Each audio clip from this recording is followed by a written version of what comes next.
प्रदेश के अध्यक्ष, पूर्व मेरे मंत्री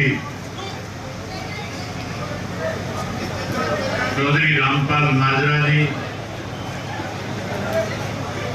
डबवाड़ी से विधायक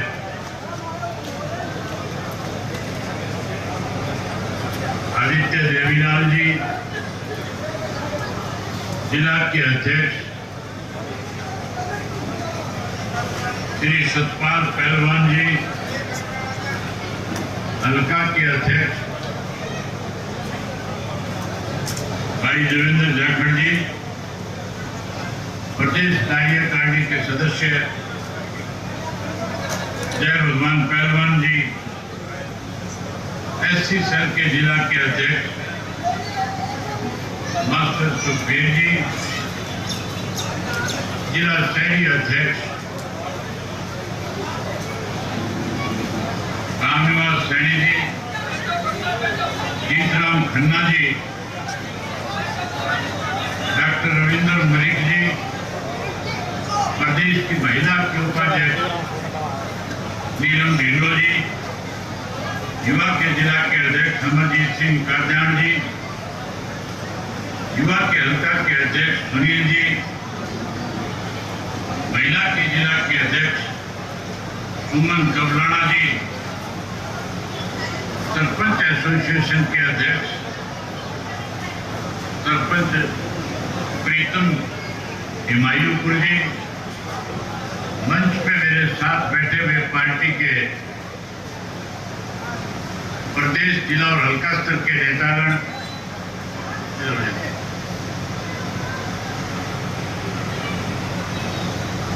आज झज्जर जिला के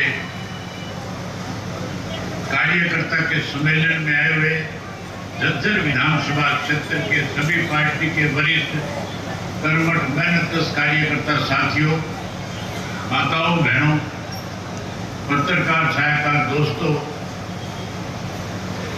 मेरे से पहले जो साथी बोलने वाले थे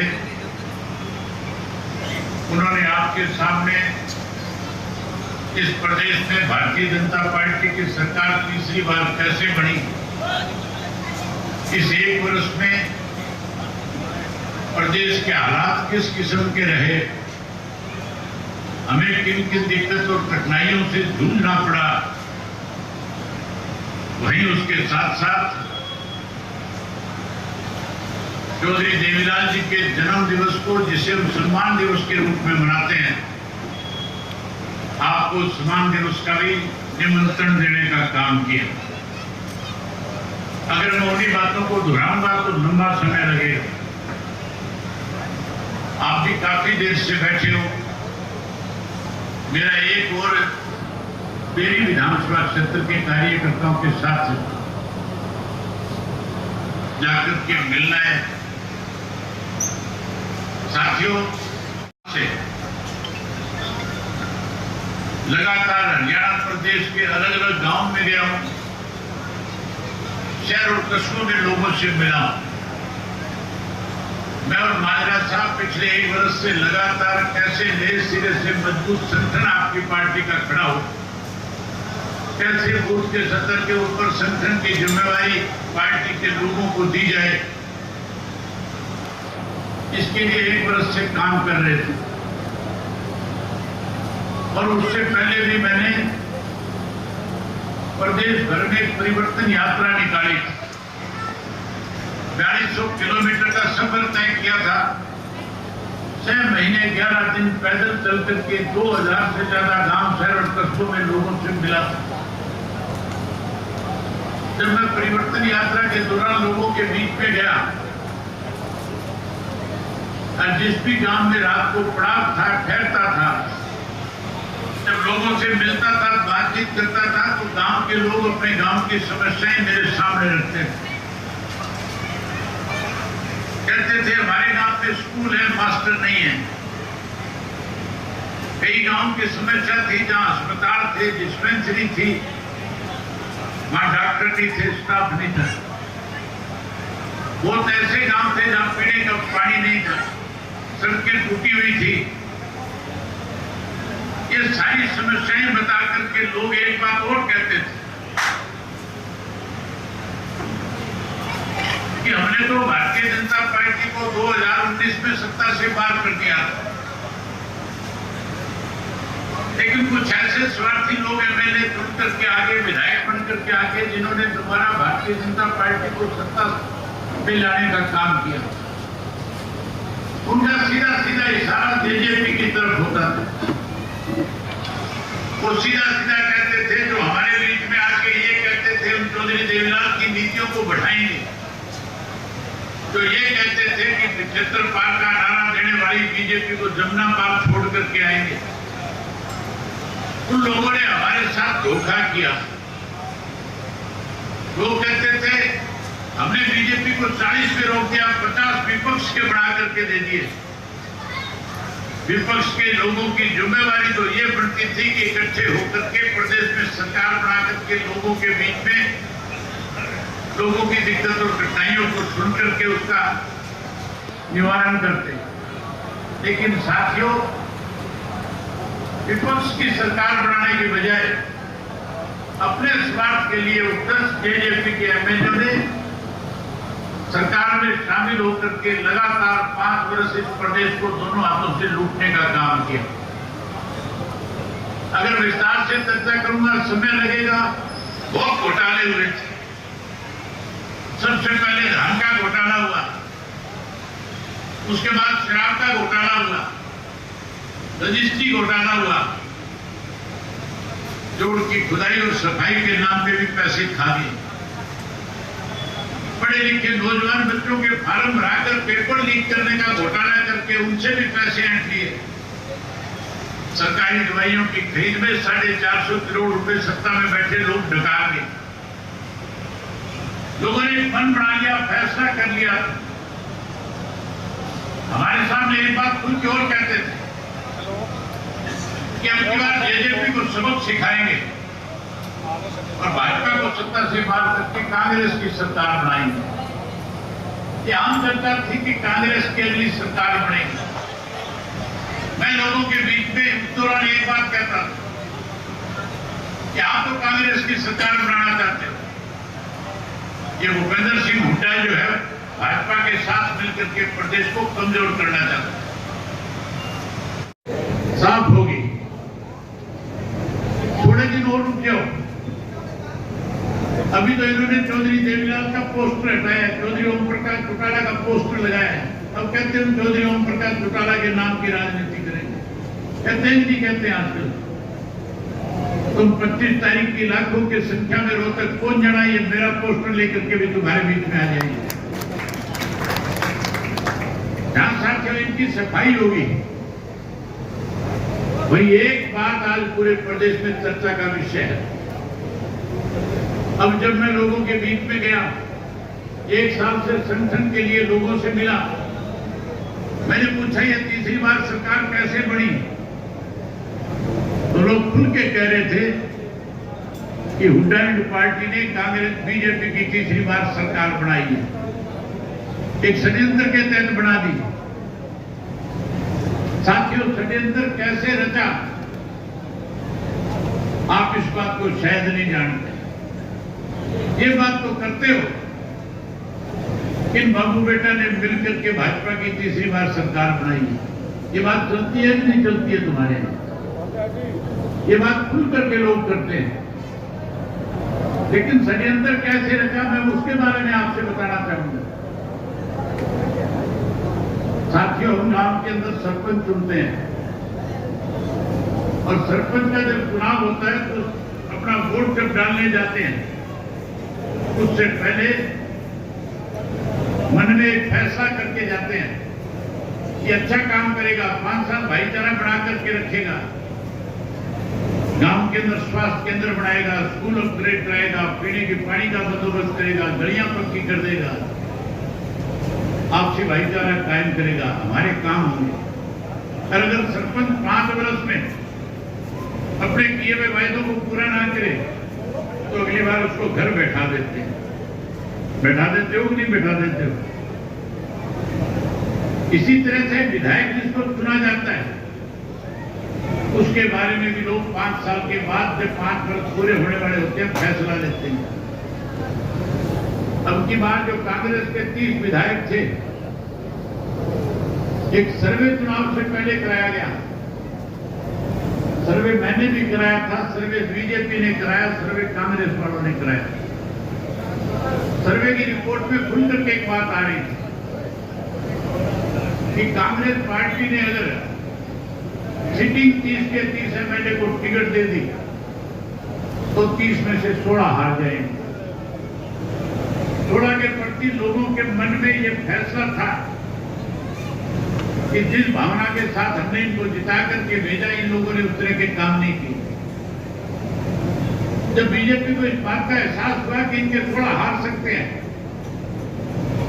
साथियों, ईडी वालों से हरियाणा प्रदेश में अलग अलग बिल्डरों के घर पे चुनाव से 30 दिन पहले रेड मराई गई और रेड मारी गई थी। एक रामप्रस्ता नाम का बिल्डर था जो भूपेंद्र सिंह हुड्डा का पार्टनर है।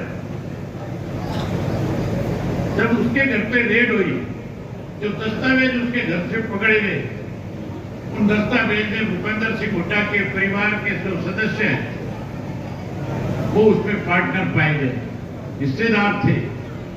उनके नाम शेयर होल्डिंग थी। उसी शेयर होल्डिंग के आधार के ऊपर भूपेंद्र सिंह हुड्डा के खिलाफ पर्चा दर्ज कर दिया, एफआईआर दर्ज कर दी। एफआईआर हुई थी कि नहीं हुई थी इलेक्शन से 20 दिन पहले? आपसे पूछना चाहता हूं, ये जानकारी है कि नहीं है? जब पर्चा दर्ज हो गया तो ईडी ने पकड़ने की बजाय हुड्डा से कहा भाजपा के नेताओं से संपर्क करो ताकि जेल जाने से बच जाओगे।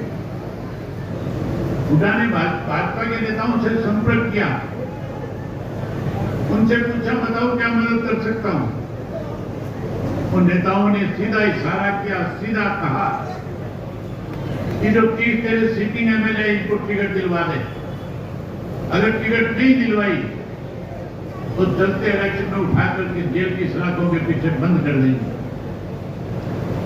हुड्डा राहुल गांधी के पास गया और राहुल गांधी के पास जाकर के हुड्डा ने कहा कि अगर हमने 30 के 30 सिटिंग को टिकट नहीं दिया तो कांग्रेस में भगदड़ मच जाएगी, आधे से ज्यादा भाग जाएंगे। आज हालात ऐसे हैं, सरकार बन रही है, इस भगदड़ के बाद इस तरह का मैसेज जा सकता है कि कांग्रेस में तो राज बनने से पहले भगदड़ मची हुई है, कहीं सरकार बनाने में दिक्कत ना आ जाए। हुड्डा की बात मान करके राहुल गांधी ने 30 के 30 सिटिंग एमएलए को टिकट दे दी। जब 30 के 30 सिटिंग को टिकट दे दी तो ये सैनी जो मुख्यमंत्री है, इसका एक बयान आया था, आपको याद हो। इसने कहा था हमने सारे बंदोबस्त कर लिए, अब हमारी सरकार बनेगी। ये बयान आया था कि नहीं आया था? ये था बंदोबस्त जो मैं आपको बता रहा हूं। जब रिजल्ट आया तो साथियों, जिन 30 सिटिंग को टिकट दी थी, 16 चुनाव हार गए थे। केवल वो 16 चुनाव नहीं हारे, इसने 9 और ऐसे लोगों को चुनाव हरवाया था जो सीधे तौर पे हुड्डा के खिलाफ थे। उनको चुनाव हरा करके कहीं अपनी ताकत बढ़ाना चाह रहा था, बीजेपी की मदद करना चाहता। आपके सामने है वीरेंद्र सिंह का लड़का विजेंद्र सिंह उचाना से चुनाव लड़ रहा था। राहुल गांधी ने टिकट दिया था। हुड्डा को इस बात का डर था अगर ये जीत करके आ गया, कल को सरकार बनी, राहुल गांधी इसका नाम आगे कर सकता है, ये मुख्यमंत्री बन सकता है। कैसे उसको हराया जाए, कैसे बीजेपी की मदद की जाए। साथियों, उसके सामने 3 खड़े कर दिए थे। भोगड़ीपुर का वीरेंद्र था, उसको खड़ा कर दिया, और उसके साथ साथ संडील गांव का एक दिलबाग था, उसको खड़ा कर दिया, और तीसरा एक व्यक्ति काड़ा चेयरमैन था उचाने का, उसको खड़ा कर दिया। तीनों को बुला के कह दिया चुनाव लड़ो, चुनाव हार जाओगे कोई फर्क नहीं पड़ता, मैं चीफ मिनिस्टर बनूंगा और तुम्हें एमएलए से भी ज्यादा बड़ा पद देकर के, ताकत देकर के हल्के में भेज दूंगा। तीनों चुनाव लड़े भी 60,000 वोट ले गए।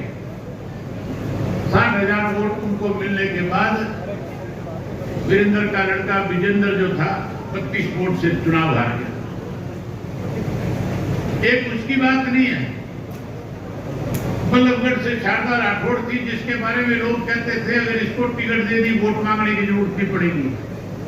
उसका टिकट कटवाया, उसकी जगह एक ऐसे को टिकट दिया जिसको कोई जानता भी नहीं था।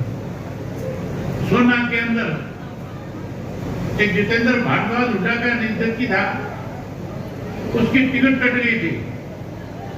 वहीं रोहतास खटाना था, उसको गुज्जर को टिकट दे दिया गया। उसको कैसे हराया जाए, वहां मुस्लिम वोट 60,000 था, एक मुसलमान को इंडिपेंडेंट खड़ा करके 40,000 वोट उसके पक्ष में डलवा दिए। इस तरह से 9 और हराए, 6 और हराए। ये जब 9 ये हार गए, थोड़ा वो हार गए, तो सरकार भाजपा की बननी थी कि नहीं बननी थी? ये हमारे बारे में कहते थे बाप बेटा दोनों, इंडियन नेशनल लोकदल पार्टी वाले तो वोट काटने वाले हैं। ये कहते थे भाजपा की बी टीम है। अब प्रदेश का बच्चा बच्चा इस बात को जानता है कि भाजपा की बी टीम तो भूपेंद्र सिंह हुड्डा एंड पार्टी है। ये बात है कि नहीं है आज? ये हमें वोट काटू कहते थे, हम वोट काटू नहीं है। इंडियन नेशनल लोकदल पार्टी का कार्यकर्ता तो रात काटने वाला है। हमारे कार्यकर्ताओं में बिखराव आ गया था, इसकी वजह से हुड्डा जैसे लोगों के दाव लग गए थे। अब इंडियन नेशनल लोकदल पार्टी का कार्यकर्ता फिर से इकट्ठा हो रहा है, जो कहीं गलती से किसी के बहकाव में आकर के दूसरी पार्टी में चला गया था, आज फिर से इंडियन नेशनल लोकदल पार्टी के साथ जुड़ रहा है, जुड़ना चाहता है। जो साथी आज भी कहीं हमारे शहर में वो वापसी करें, हम उनका स्वागत करेंगे, हम उनको मान सम्मान देंगे। साथियों, आज दोबारा इंडियन नेशनल लोकदल पार्टी का कार्यकर्ता जुड़ रहे हैं कि नहीं जुड़ रहे आपस में? आज फिर जुड़ रहे हैं। आप इतनी बड़ी संख्या में बैठे हो, अगर जुड़ाव ना होता तो आज फिर इतनी बड़ी संख्या में इकट्ठा नहीं होते। और आपकी आपके साथ तो आपके जाखड़ कौम के साथ तो हमारा एक रिश्ता भी है कि नहीं है? रिश्ता जानते हो कि नहीं जानते हो? तो फिर रिश्ते को निभाना। और 25 तारीख को सबसे ज्यादा बड़ी संख्या में इन 36 गांव के साथियों को लेकर के आना। आओगे सारे? मतलब आप जब बड़ी संख्या में आ जाओगे, एक सीधा संदेश देश में जाएगा कि लोग जहां चौधरी देवीलाल के प्रति अपने श्रद्धा सुमन अर्पित करने आए, वही ये बात इस बात पे मोहर लगाने आए हैं कि कांग्रेस को सत्ता से दूर कर देंगे, भाजपा को सत्ता से पार कर देंगे और इंडियन नेशनल लोकदल पार्टी की सरकार चौधरी देवीलाल की नीतियों की सरकार बनाने का काम करें। आओगे सारे? बहुत धन्यवाद। जय हिंद, जय हरियाणा।